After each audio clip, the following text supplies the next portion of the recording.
सर्वांना नमस्कार.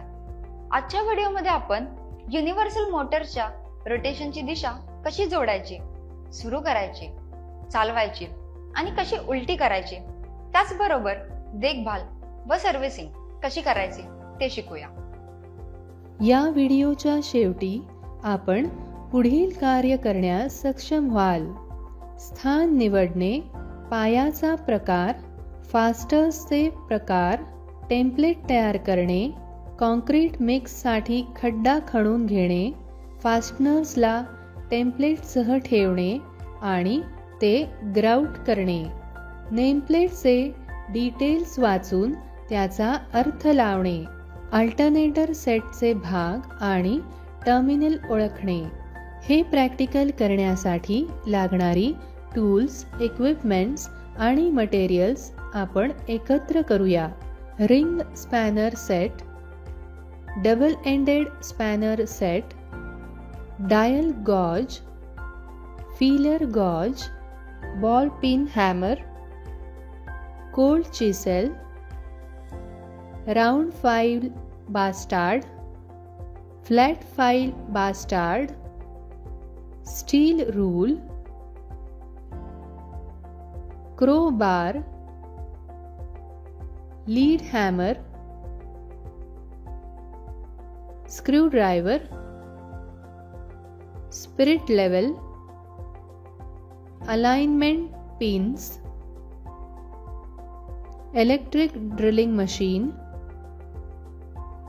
3-phase alternator coupled to suitable motor, multimeter, phase sequence meter, PVC insulated copper wire, test lamp. Alternator set install करा. Alternator सेटसाठी इन्स्टॉलेशनचे योग्य ठिकाण निवडा. निर्मात्याच्या सूचनांचा संदर्भ घेऊन योग्य प्रकारचा फाउंडेशन निवडा. निर्मात्याच्या सूचनांचा संदर्भ घेऊन योग्य फास्टनर निवडा.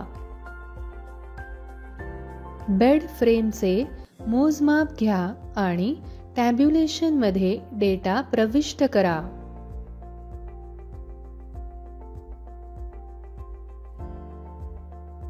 फाउंडेशन बोल्ट होल्सची स्थिती आणि आकार मोजा आणि टॅब्युलेशनमध्ये डेटा प्रविष्ट करा. बेड फ्रेमसाठी टेम्पलेट तयार करा. टेम्पलेटवर फाउंडेशन बोल्टची स्थिती चिन्हांकित करा आणि फ्रेमला ड्रिल करा. चिन्हांकित ठिकाणी फ्लोर खणून घ्या जेणेकरून होल्सची खोली अँकर बोल्टच्या लांबीपेक्षा 15 सेंटीमीटर्स जास्त असेल. फाउंडेशन अँकर बोल्ट्स टेम्पलेटमध्ये माउंट करा आणि टेम्पलेट जमिनीच्या पृष्ठभागावर ठेवा जेणेकरून अँकर बोल्ट्स आधीच योग्य स्थितीत खोदलेल्या होल्समध्ये प्रविष्ट करतील. स्पिरिट लेवल वापरून लेवल तपासा. बोल्टच्या सभोवतालची जागा पातळ कोर सिमेंट मोर्टारने भरा. त्याला 8 to 12 hours स्थिर होऊ द्या. नंतर टेम्पलेट काढा. कमीत कमी 2 दिवस पाण्याने सिमेंट मोर्टार क्युअर करा. व्यवस्थित प्लास्टरिंग करून सरफेसला फिनिश करा. अल्टरनेटर सेट स्थापित करा आणि नट्ससह निराकरण करा. अल्टरनेटरचे भाग ओळखा. दिलेल्या अल्टरनेटरच्या नेमप्लेट डिटेल्स वाचा आणि त्याचा अर्थ लावा आणि ते सारणीमध्ये नोंदवा. अल्टरनेटरचे भाग रियल ऑब्जेक्टवरून किंवा एक्सप्लोर व्ह्यू चार्टवरून ओळखा. प्रत्येक भागाला क्रमांकासह लेबल करा आणि टॅब्युलेशनमध्ये भागांचे नाव लिहा. 3-phase स्टार कनेक्टेड अल्टरनेटरचे टर्मिनल्स ओळखा. 3-phase star connected alternator 3 windings वायर्समध्ये अंतर्गत जोडलेले असतात आणि 4 टर्मिनल्स ब्लॉकमध्ये आणले असतात.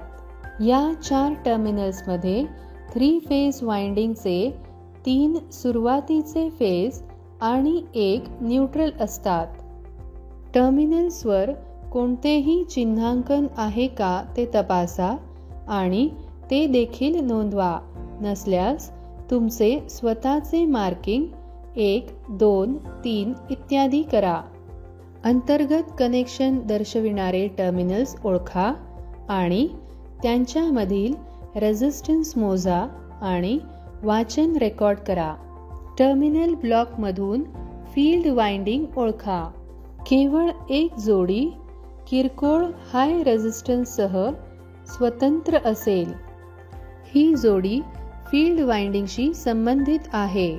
इतर 4 टर्मिनल जे त्यांच्यामध्ये सातत्य दर्शवतात ते वायर कनेक्टेड मेन वाइंडिंग टर्मिनल्सचे आहेत. 4 टर्मिनल्सपैकी 3 टर्मिनल त्यांच्यामध्ये तुलनात्मकदृष्ट्या हाय रेझिस्टन्स देतील. हे 3 कॉइलचे टोक आहेत, त्यांना UVW टर्मिनल म्हणतात.